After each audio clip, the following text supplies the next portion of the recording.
इस ट्यूटोरियल में हम एपी सीरीज़ की फर्स्ट एन टर्म्स के सम को फाइंड आउट करने के ये जो दो डिफरेंट हमारे पास फॉर्मूला होते हैं इनके बारे में बात करेंगे और एक बड़ी सिंपल सी एग्जांपल से मैं आपको समझाऊंगा कि ये फार्मूलाज आप कैसे याद रख सकते हो। जस्ट इन केस कभी कभी एग्ज़ाम में आप भूल जाओ तो इस मेथड से आप क्विकली इनको रिकॉल कर सकते हो। उसके बाद मैं इसको एक्चुअल मेथड से सॉल्व करके भी बताऊंगा कि इसको हम लोग डिराइव कैसे करते हैं। लेकिन पहले मैं एक छोटी सी एग्जांपल लेता हूँ। देखो, मान लो मैं एक एपी सीरीज़ ले लेता हूँ से 2 + 4 + 6 + 8 + 10 + 12 + 14 ये एक एपी सीरीज़ है। ठीक है, मान लो मुझे इसका सम फाइंड आउट करना है। ये पी सीरीज़ है जिसमें मुझे पता है कि फर्स्ट टर्म 2 है और बाद में 2 2 2 2 2 का इंक्रीमेंट होता जा रहा है और टोटल कितनी टर्म्स हैं? टोटल टर्म्स हैं ये 7, 1 2 3 4 5 6 7। तो n जो है मुझे पता चल गया 7 हो गया। ठीक है, a मुझे पता है कि a इसमें फर्स्ट टर्म जो है वो 2 हो गई और लास्ट टर्म l वो कितनी हो गई? 14। यही सब कुछ हुआ। ठीक है, ओके। अब मैं इसको यहाँ पे दोबारा लिख लेता हूँ।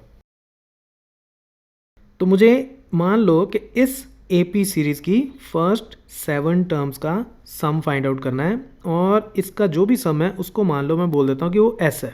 ठीक है, मैं कैलकुलेट नहीं करता, उसको जस्ट मैं s बोल देता हूँ इस फॉर्मूला को डिराइव करने के लिए। ठीक है, तो मैंने s बोल दिया तो ये बेसिकली एक तरह से s7 हो गया क्योंकि मैंने सिर्फ 7 टर्म्स का सम लिया है। यही हो गया, s7 हो गया। ठीक है, अच्छा, अब s7 को यानी कि इसी सम को मैं ऐसे भी लिख सकता हूँ कि 14 को मैं पहले लिख लेता हूँ, फिर मैं 12 लिख लेता हूँ, फिर 10, फिर 8, फिर 6, फिर 4 और फिर 2। कोई हर्ज तो नहीं है, मैंने जस्ट इसको उल्टा करके लिख दिया।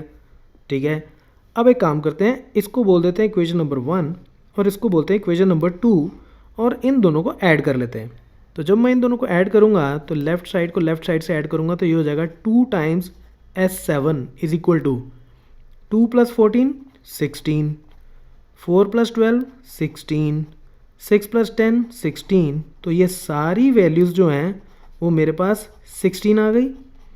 तो 1 2 3 4 5 6 7 टाइम्स मेरे पास 16 आ गया। तो 2 टाइम्स s7 को अब मैं लिख सकता हूँ 7 टाइम्स 16। कोई हर्ज नहीं है।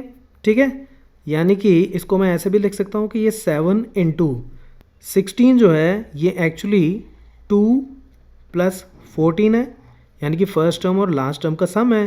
तो इसको मैं 2 + 14 लिख सकता हूँ। तो मैं फिर से यहाँ पे लिख देता हूँ, तो ये हो गया 2 times s7 is equal to 7 × 2 + 14। तो यहाँ से s7 मेरा कितना हो गया? 7/2 × 2 + 14, ये इतना हो गया। ठीक है, और अब अगर आप इसको थोड़ा सा ध्यान से देखो तो हमारे पास क्या आ रहा है। देखो, 7 क्या है? 7 है n, तो इसको मैं sn लिख लेता हूँ इज इक्वल टू n/2। तो 7 की जगह मैंने n लिख दिया × 2 क्या है? 2 है मेरे पास फर्स्ट टर्म और फर्स्ट टर्म को हम a बोलते हैं। ठीक है, और 14 क्या है? 14 है मेरी लास्ट टर्म, तो वो हो गया l। तो यहाँ से मेरे पास ये वाला फार्मूला आ गया। तो ये sn = n/2 × a + l। तो यहाँ से आप इसको याद भी रख सकते हो क्विकली अगर आपको डिराइव करना पड़ जाए तो। ठीक है, तो ये छोटी सी एग्जांपल मैंने आपको इसको समझाने के लिए बताई। अब इसी फॉर्मूला से हम यहाँ पे भी जा सकते हैं। कैसे? देखो, अब ये जो फॉर्मूला है इस फॉर्मूले को अगर मैं यहाँ लिखूँ से an = a + n - 1 × d, ये बेसिकली क्या है? nth टर्म फाइंड आउट करने का फॉर्मूला यही है ना। ठीक है, nth टर्म फाइंड आउट करने का फॉर्मूला होता है an = a + n - 1 × d। और nth टर्म अगर मेरी 14 है जिसको मैं l बोल रहा हूँ तो ये l हो जाएगा।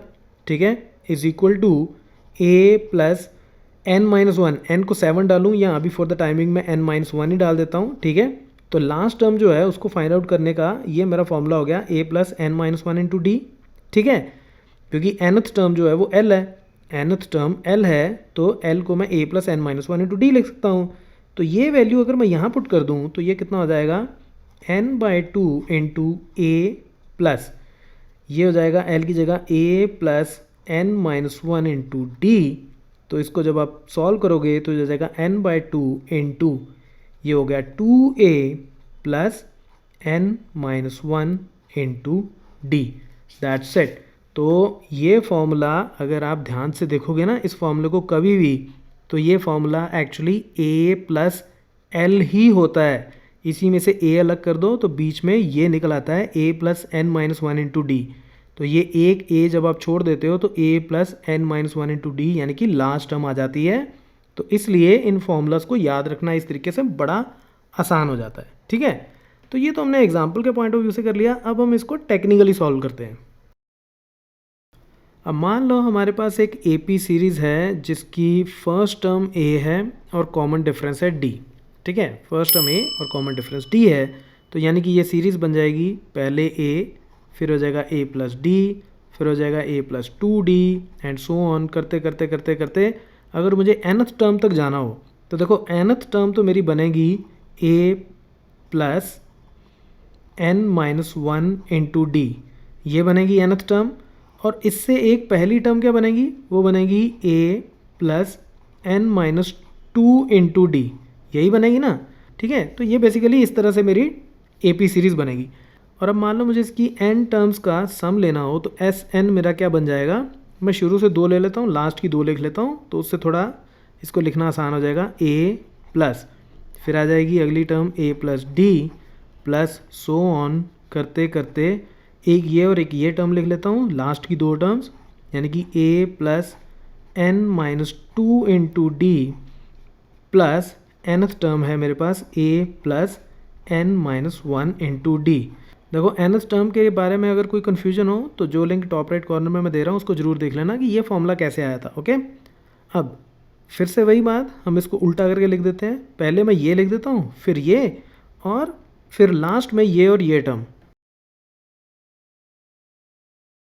तो जस्ट मैंने इसको, ये जो इक्वेशन नंबर 1 है इसको मैंने रिवर्स करके लिख दिया, तो ये इक्वेशन नंबर 2 हो गई। और अब फिर से वही मैं इन दोनों को ऐड कर दूं तो 2 टाइम्स Sn क्या हो जाएगा, a के साथ मैं इसको ऐड करूं तो ये मेरे पास क्या आ जाएगा, a plus a is 2a plus इसको ऐसे ही छोड़ दो n-1 इंटू डी रह गया ये, प्लस इस टर्म के साथ मैं इस टर्म को ऐड कर दूं तो ये a और a जब ऐड हुए तो ये तो हो गया 2a और ये d है और ये है n-2 इंटू डी, तो ये कितना बन जाएगा n-1 इंटू डी, ठीक है। इसको जब सॉल्व करोगे ये d है, ये n-2 टाइम्स d है, तो ऐड करोगे तो ये n-1 टाइम्स d हो जाएगा, ठीक है।